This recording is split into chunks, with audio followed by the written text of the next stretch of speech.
Hi, I'm Steve Clemons, and I have a question. Are the experiences of both the United States and Russia in Afghanistan shaping the choices they're making today in Ukraine? Let's get to the bottom line.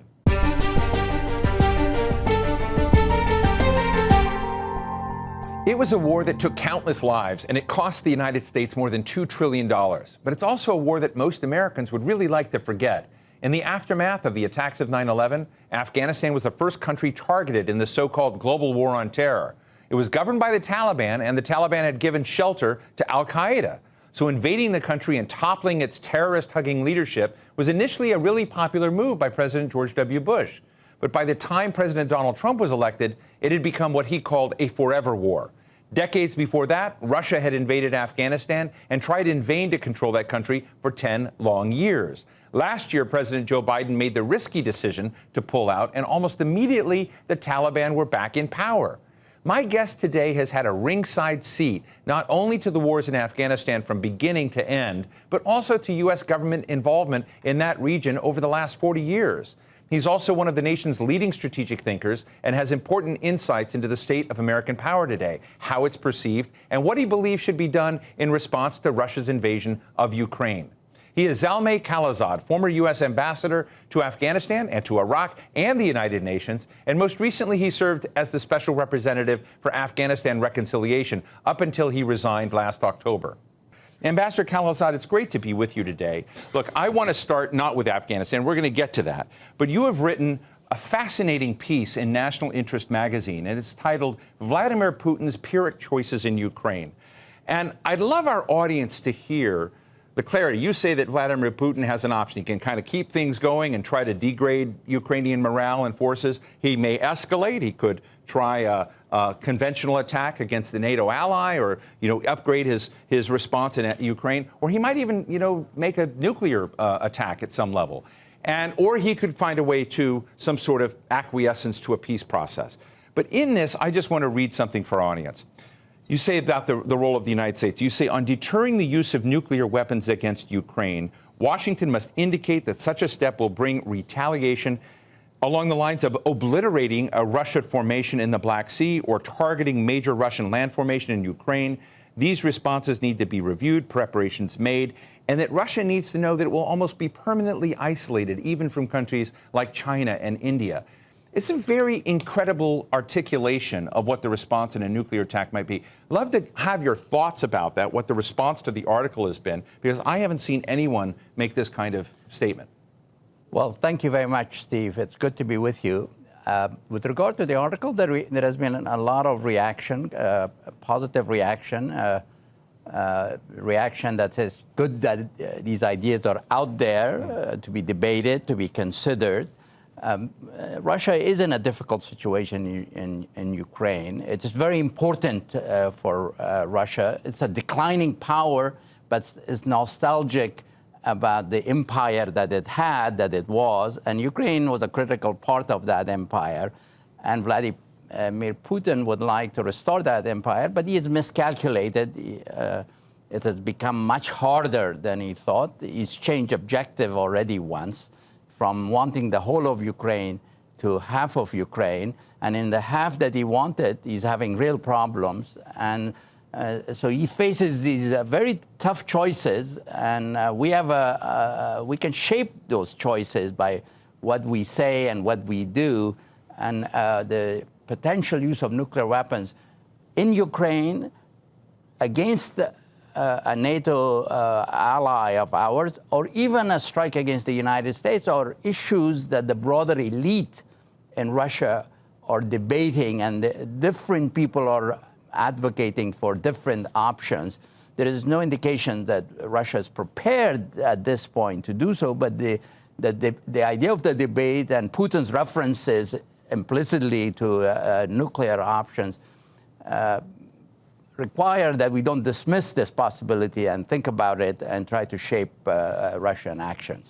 Well, let's talk a little bit about Afghanistan. I don't know anyone that worked harder than you did to try to get a different outcome than we eventually saw in Afghanistan. Right. You have the unique, I guess, responsibility and experience of having worked both for Donald Trump, other administrations, but Donald Trump and Joe Biden in the same portfolio. Very unique opportunity to try to negotiate with the Taliban. I guess my first question is the Taliban in place today that you were negotiating with different than the Taliban that we knocked out of power shortly after 9/11?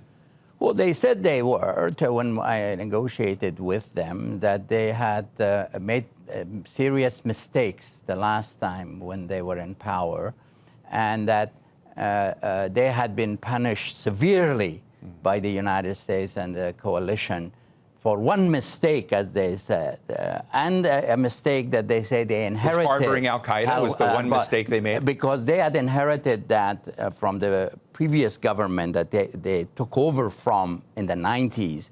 Al-Qaeda, Osama bin Laden personally and his group had played a big role in helping the war against the Soviets in Afghanistan, which we also contributed to, meaning we increased the price for the Soviets so much over time that, to our own surprise, our intelligence was very surprised that they withdrew. We thought they would, very unlikely that they would withdraw, because in the old Soviet Brezhnev doctrine era, when the Soviets went into a neighboring country that had turned pro-Soviet, it was a one-way highway. Never give up, never surrender. Never surrender, yeah. Never withdraw. So we helped the most determined, the most Islamist fighters, because we thought they would become the problems of the Soviet Union as they would try to domesticate the situation in Afghanistan. But we succeeded beyond that expectation.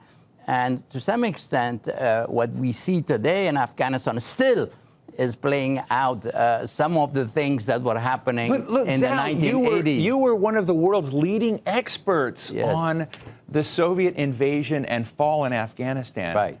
And I remember listening to you as a young guy at Rand on these issues. And I guess my question is, how did the United States fall into the same track? Right. You became the envoy in dealing with so many of these issues. But were you not during this time also saying, we are now where they were, meaning the Soviets? I was very hopeful that, based on my own experience, because that I went to Afghanistan as ambassador of the United States during the Bush administration, and things looked very promising. The Afghans were yearning for peace. They welcomed us. We won the war, if you like, to liberate it relatively quickly with not a lot of cost. But where we may have gone off track is that we embraced nation building to turn Afghanistan into a member of the zone of democracy, peace, and prosperity. And the Afghans couldn't come to an agreement on that despite our huge effort, and huge effort we made, as you refer to in terms of the cost. At the end, after 20 years, the world had changed. Terrorism was not the same issue. Afghanistan's centrality in the war against terror was not as important as it once was, because terrorism had dispersed into networks all over the place. And China had risen as a challenge, dealing with the problem of a rising power, besides dealing with the problem of a declining power. So two presidents, both Trump and Biden, thought it was time to leave. It was costing too much, and we weren't heading in the right direction. We weren't winning the war at the price that we were willing to pay. At that price, with that level of effort, we weren't winning. So it was decided to leave. I personally favored that we make our withdrawal condition-based. And that's what the agreement that we made with the Taliban involved. But so who pulled the plug on that? I think both presidents thought that if we link our withdrawal to Afghans agreeing with each other, we would be stuck there forever, because they're unlikely to agree with each other. So I mean, that was obviously... Look, Ambassador, it raises a really interesting question. And I was thinking about you the other night when we were looking and watching President Zelensky in Ukraine and really outperform everyone's expectations about leadership, about what Ukraine could do in response to the Russian military, which maybe we had all been seduced along by Putin's own rhetoric about how strong and slick and effective the Russian military was. But I wonder if Ukraine had happened before Afghanistan, whether someone like President Ashraf Ghani and other leaders in Afghanistan might have behaved differently than they did. Because we saw a total collapse of the will to resist I should say the Taliban are not the entire population of the country. Right. I mean, so had Ukraine come first, would we have seen more valiant, heroic leadership by Afghan leaders that basically many of them ran out of the government? Well, out of the country? I think the Afghan government and forces underperformed. You mentioned overperforming by President Zelensky, underperformed given our expectations. We didn't expect that President Ghani would run away and the Afghan forces would collapse rather than stand and fight, or at least more than what we saw. I want to ask you another couple of questions on this, but one of them is about refugees and the crisis those people have, and also the people that were friends with us, interpreters and other supporters that work not just for the United States but our allies over there. Right. Many of these folks were left behind. Some got away, but many are still in Afghanistan. But even broadly, those that got out of the country, they're not being welcomed en masse into the United States. Right. Compare that to President Biden's comments about wanting to accept up to 100,000 Ukrainian refugees.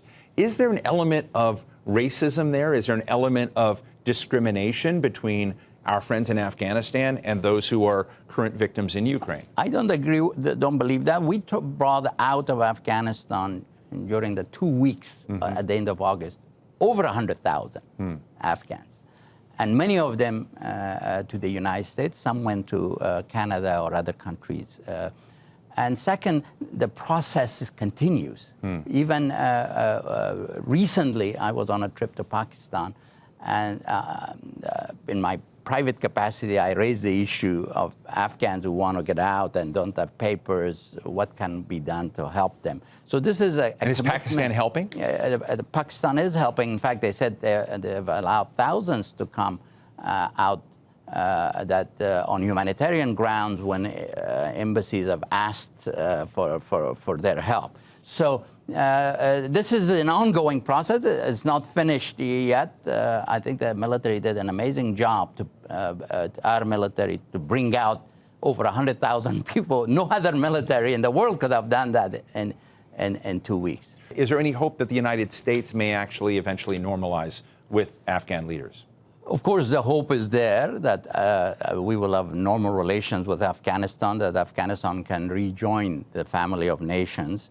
It was a respected member of the international community during the monarchy that was overthrown in 1973, and then it continued until the Soviet invasion. And then, since then, Afghanistan has been in one crisis, one kind of war or another. And the Afghan people yearn peace, unity, and economic growth, and they certainly deserve it. We have been good partners with them at times, like in the war against the Soviets, in which they paid a heavy price. Maybe over 1 million Afghans lost their lives to. So you're hopeful that, you're hopeful that even with the current Taliban leadership, that areas of mutual interest could. Well, I mean, the Taliban have commitments to us under the agreement that we signed, not to allow terrorists to have sanctuary there to plot and plan attacks against the United States, like it happened in the 90s when they were the Talibs were in Afghanistan. And we need to monitor. We can't trust them. Words are good. The words are good, but we need to see behavior. And that's why a presence from Qatar and elsewhere to have an over-the-horizon, as we say, presence to monitor, although it won't be as good as being in Afghanistan, but we should do that. As far as Qatar is concerned, it played an important role in the negotiations. I joked with Secretary Pompeo one time that I have spent so much time in Qatar because that's where the negotiations were taking place, that I was now a green card holder in Qatar. Well, you are. I go to Qatar a lot, and you're kind of a legend there. Yeah. So they can play an important role. The role of the regional countries, like Qatar, has increased as our role has declined, and so. It is really a key contribution that Qatar and others can make to help Afghans come together. Unity, as I said, peace, because if there is again sanctuaries for opponents and the fighting goes on, it could produce challenges, including increased risk of terrorism to everyone. Pakistanis were complaining about TTP, the Pakistani Taliban in Afghanistan when I was there. So the region has a much greater stake than the rest of the world in what happens in Afghanistan. You know, if you should go interview a lot of people that you know about Zalmay Khalilzad, some will say, well, you know, he's a Republican. He's worked with all these Democrats. He's a neoconservative, or he's a neoliberal, or he's a realist deep down underneath. And so, and I read your book, which I would tell our audience is well worth reading, called The Envoy, in which you don't believe in burning down bridges with any of these players. And I want to ask about one of these bridges that President Biden may be burning down. And it has to do with Afghan assets. And about $7 billion the Afghanistan government still has frozen in the United States. The president has decided to take about half of that money and save it for victims of Afghan supported terrorism at some level, and give the others to a third party. I've always been of the view that that was a dangerous box to open, because it closed down an option of dealing with governments, whether you like them or didn't, and you were trying to move them where you were. Is it a mistake to open up? Is that a Pandora's box, that once you begin taking assets that are frozen from another government, that you end up foreclosing diplomatic options that we shouldn't do? Right. Well, that is a leverage that the frozen resources or assets have, but it has to be used very selectively. Not to make it a regular pattern in terms of our foreign policy, because then it has the effect that people wouldn't want to have their resources in the United States. On the particular case, I think what the president has decided was to withhold $3.5 billion in case the courts decide that the families deserve to be to receive monies from the Afghans, the government of the time that the attack took place, the Taliban, because of the presence there. He hasn't said it should go to the families. It could go to Afghans. It's the court's decision, and now all sides are making their presentation to the court to decide. I'm sure the president was under a lot of pressure from the families and others to do so. And the Taliban have not made it easy to be helpful to them. You know, one of the things, just as we get into the home stretch here, that I've been thinking about was, what's the future of Ukraine? What's the future of Afghanistan? You have two countries that are kind of caught in a vice. And you make this clear in your national interest article, that maybe perhaps Ukraine may have to forego NATO membership in order to get a different thing. And we haven't talked about it, but Afghanistan sits in a vice between India and Pakistan and doesn't control all its own temperature within its own borders sometimes. And it raises the question of, so U.S. history with Vietnam. We eventually normalized 20 years after the Vietnam War with the Vietnamese and went in. Is there a way to escape geostrategic vices that both of these countries are in? And I would say with the United States, is there a way 20 years from now to potentially normalize, as we did with Vietnam, to do so with Afghanistan? Well, I think there are several alternative futures. And maybe more than several. And depending on the configurations and what happens, certainly that is one alternative future where if Afghanistan makes peace with itself, with the different factions, ethnic groups, religious, sectarian differences, comes to agreement on a formula, which has been the problem. There has been no agreement on a formula that has brought support. There are Taliban and there are Republicans. There are people who want decentralized Afghanistan, where different regions have more control over their affairs. There are others who want a strong central state, role of religion. They haven't come to an agreement on that they can agree to or acquiesce to. And if they do, and they do not present, the country does not present a threat to the United States, why not? It isn't an important region. It has resources such as rare earth resources that the world needs and would want, and it should be developed in a way that's important. Also, location in terms of being a land bridge between Central Asia, which very much wants to have access to the warm waters, which the Russian Empire wanted to, but the Central Asian states would like to be able to access the ports in Pakistan, or the markets of India and Pakistan are important. But yes, you're right that the regional rivalry between India and Pakistan has had a negative effect on Afghanistan, on the struggle that has taken place there, with each supporting another side. So that's unfortunately a fact of life, and there is no prospects in the immediate future of India and Pakistan coming to an agreement on many issues that divide them. So I think that's going to be a challenge for Afghanistan. Let me ask you finally, a while back I interviewed Vice President Dick Cheney, and my kicker question, which I'll ask you, is did he have any regrets about the Iraq war or the Iraq invasion? You, of course, our audience, were the U.S. ambassador to Iraq. How do you look back now at the Iraq war? Was it a mistake? Should we have done things differently? Well, the question is that I had at that time was the timing. I was doing both countries.